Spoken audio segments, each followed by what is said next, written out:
1,000원짜리 주식을 보면서 와, 진짜 싸다고 생각해 본 적 있으시죠? 그런데 그 판단 완전히 틀렸습니다. 투자는 싼 물건을 사는 게 아니거든요. 오를 것을 사는 겁니다. 100만 원짜리 주식이라도 기업 가치가 크고 더 오를 여지가 있다면 그건 절대 비싼 게 아닙니다. 반대로 1,000원짜리라도 회사가 돈을 못 벌면 그 1,000원조차 비싼 겁니다. 주식시장은 가격을 비교하는 곳이 아닙니다. 가격 뒤에 숨은 가치를 계산해서 비교하는 곳이죠. 대부분의 투자자가 착각하는 가격과 가치의 차이, 그리고 진짜 저평가 종목을 찾는 핵심 지표까지 전부 풀어드립니다. 2025년 한국 주식시장에 이상한 일이 벌어졌습니다. 코스피가 1년 만에 80% 가까이 폭등한 겁니다. 같은 기간 미국 주요 지수는 고작 30%대 상승에 그쳤죠.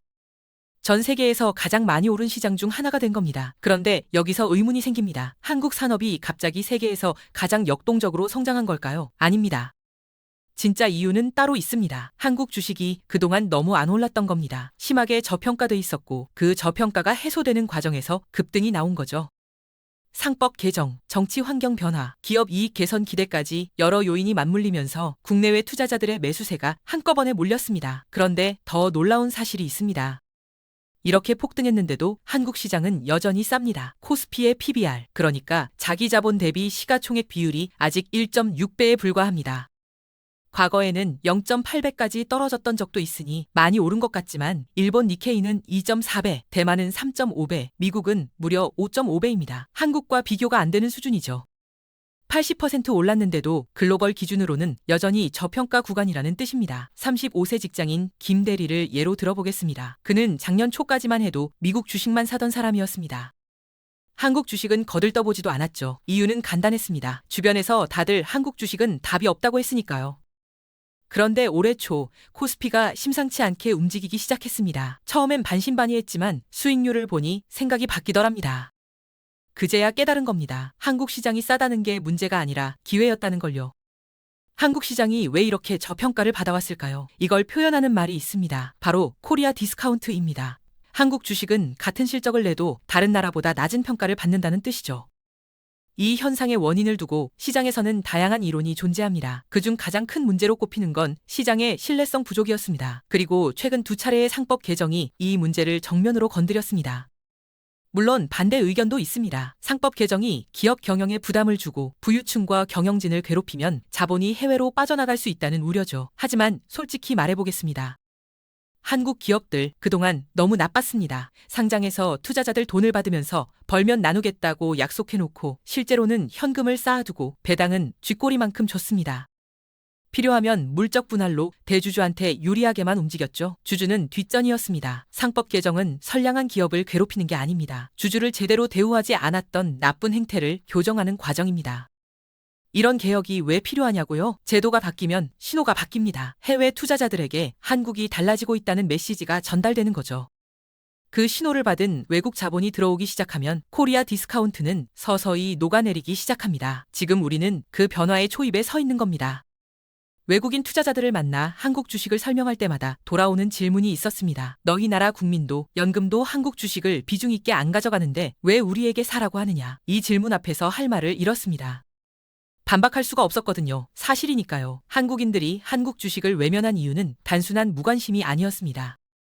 기업 지배 구조가 엉망이고 주주 환원 정책이 형편없어서 믿을 만한 시장이 아니라고 느꼈던 겁니다. 과거에는 세력에 의한 주가 조작, 불투명한 정보, 소수 지배주주의 전횡까지 더해져 공정한 시장에 대한 신뢰가 바닥을 쳤습니다. 그런데 최근 분위기가 달라지고 있습니다. 관련 법과 규제가 강화되고 기업들이 쌓아둔 현금을 배당과 자사주 소각으로 주주에게 돌려주기 시작했습니다. 여기서 선순환이 시작됩니다. 신뢰가 회복되면 한국 국민들도 노후 자산으로 한국 주식에 투자하게 됩니다. 국내 자금이 들어오는 걸 본 외국인도 본격적으로 참여하기 시작하죠. 외국인 자금은 규모가 큽니다. 시장에 들어올 때 주가를 올리면서 매수하는 특성이 있습니다. 이들이 본격적으로 들어오면 시장의 판도가 완전히 바뀔 수 있습니다. 지금 한국 시장은 그 변곡점을 지나고 있습니다. 국민이 먼저 믿고 투자하면 외국인이 따라 들어오는 구조가 만들어지는 겁니다. 주식 투자를 처음 시작하는 사람들이 흔히 저지르는 실수가 있습니다. 주식 가격이 낮으면 싸다고 생각하는 겁니다. 10만 원짜리 주식과 만 원짜리 주식이 있으면 만 원짜리가 더 싸 보이니까 그걸 사야 할 것 같은 느낌이 드는 거죠. 하지만 이건 완전히 잘못된 접근입니다. 예를 들어보겠습니다. 10,000원짜리 회사가 연간 100원밖에 못 번다고 해보죠. 반면 100,000원짜리 회사는 매년 10만 원, 100만 원씩 벌어들입니다. 숫자로만 보면 10만 원짜리가 비싸 보이지만 실제 가치 측면에서는 10만 원짜리가 훨씬 더 싼 겁니다. 반대로 1,000원짜리 주식이라도 회사가 돈을 거의 못 벌거나 성장성이 없다면 그 1,000원조차 엄청 비싼 가격입니다. 투자는 가격이 싸 보이는 물건을 사는 활동이 아닙니다. 미래에 오를 가능성이 높은 가치를 사는 활동이죠. 영어로 표현하면 이렇습니다. 가격은 내가 지불하는 것이고 가치는 내가 얻는 것입니다. 일상에서도 마찬가지입니다. 10만 원짜리 옷이라도 매일 입어서 충분히 뽕을 뽑았으면 좋은 소비입니다. 반면 세일이라 싸다는 이유로 사놓고 안 입는 옷은 집안에 쓰레기만 쌓는 결과가 됩니다. 주식도 똑같습니다. 싸 보이는 걸 사는 게 아니라 가치 있는 걸 사야 합니다. 주식 공부를 시작하면 수많은 재무 지표들이 쏟아집니다. 알파벳 약자들이 난무하고 복잡한 공식들이 등장하죠. 여기서 대부분 포기합니다. 그런데 사실 일반 투자자가 처음에 알아야 할 지표는 딱 2가지면 충분합니다.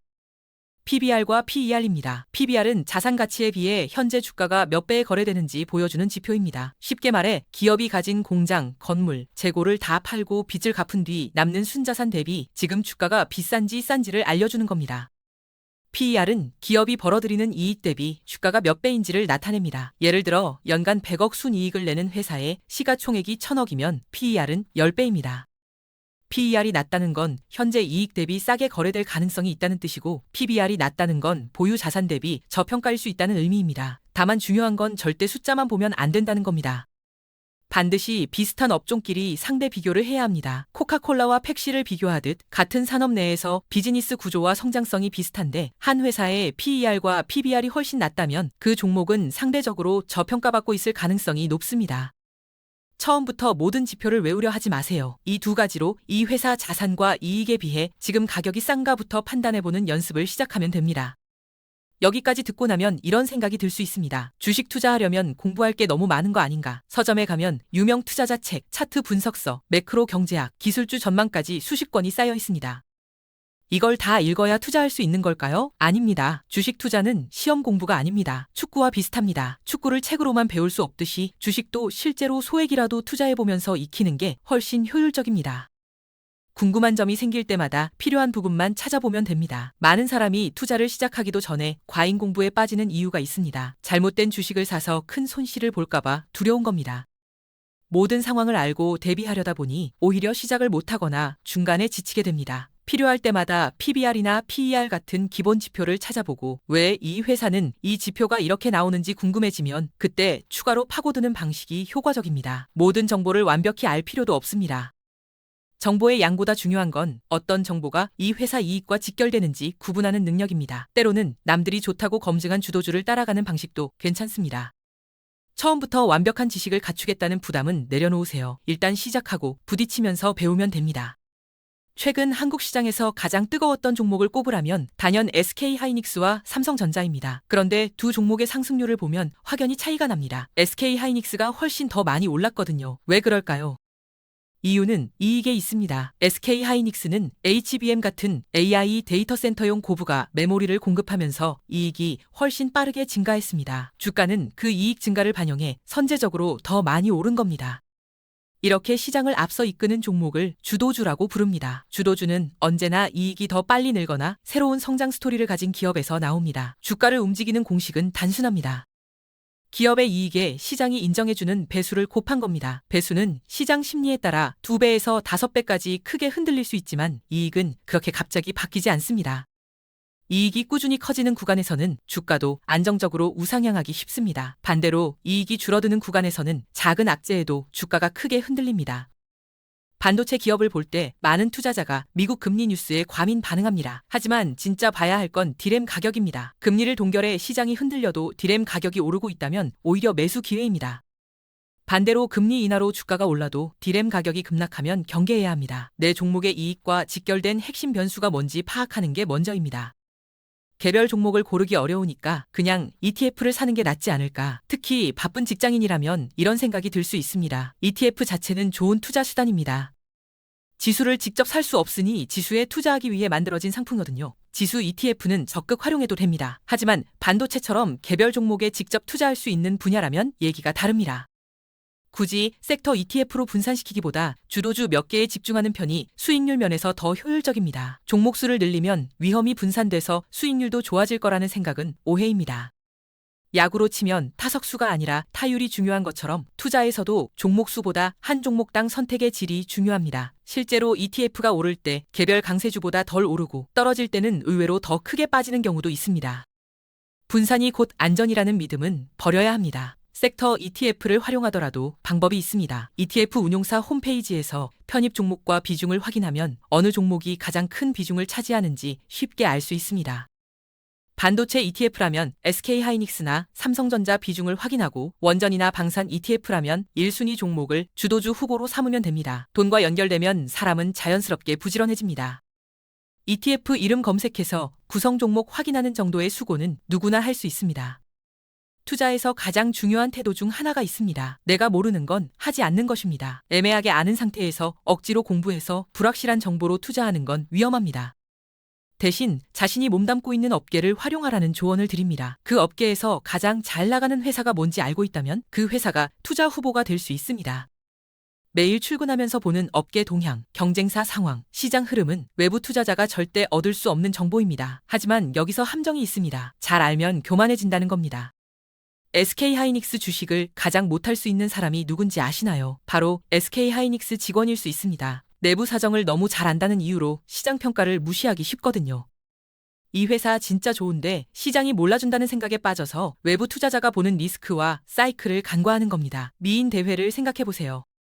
참가자를 개인적으로 잘 아는 사람은 말투나 습관 같은 사소한 정보 때문에 실제 매력을 과소평가할 수 있습니다. 하지만 심사는 결국 무대 위 모습으로 이뤄집니다. 주식도 마찬가지입니다. 시장이 평가하는 기준과 내가 아는 내부 사정은 다릅니다. 주변에서 은밀하게 종목을 추천하며 너만 아는 대박 정보라고 말하면 의심하세요. 그 정보의 질도 문제지만 그런 식으로 접근하는 인간관계 자체를 정리하는 게 나을 수 있습니다. 아무것도 모르겠고 자신이 없다면 어떻게 해야 할까요? 그냥 코스피 200이나 S&P 500 같은 지수 ETF라도 사라는 말이 있습니다. 이 조언에 동의합니다. 지수 ETF는 좋은 선택입니다. 특히 지금 시점에서는 코스피 등 한국 지수 ETF에 관심을 가져보라고 강하게 권합니다. 올해 전 세계 여러 시장 중에서도 한국 시장이 매우 유망합니다.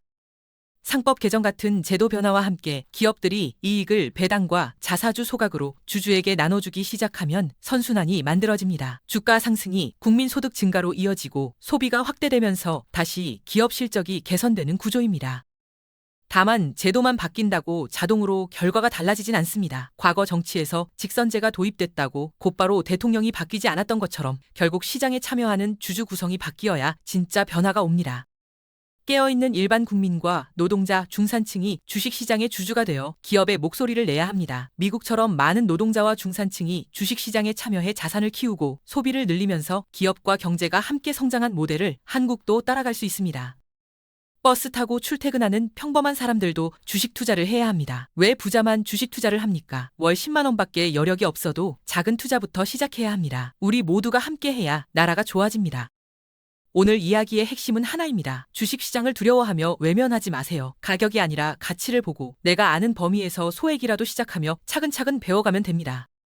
완벽하게 준비되는 날은 오지 않습니다. 축구를 책으로만 배울 수 없듯이 주식도 직접 해봐야 알게 됩니다. 한국 경제의 미래와 우리의 노후는 주식시장과 깊이 연결될 수밖에 없습니다. 더 많은 평범한 사람들이 주주로 참여해야 코리아 디스카운트가 해소되고 선순환이 시작됩니다. 지금 한국 시장은 변곡점에 서 있습니다. 상법이 바뀌고 기업들이 주주를 대우하기 시작했습니다. 80% 올랐는데도 여전히 글로벌 기준으로는 저평가 구간입니다. 이 기회를 부자들만 가져가게 될 건가요? 버스 타고 출퇴근하는 사람, 월급 쪼개서 살아가는 사람, 바로 우리가 주인이 되어야 할 시장입니다. 월 10만 원이라도 좋습니다. 오늘 이 영상을 계기로 한 걸음만 내딛어 보세요. 그 작은 시작이 10년 뒤 당신의 삶을 완전히 바꿔놓을 수 있습니다.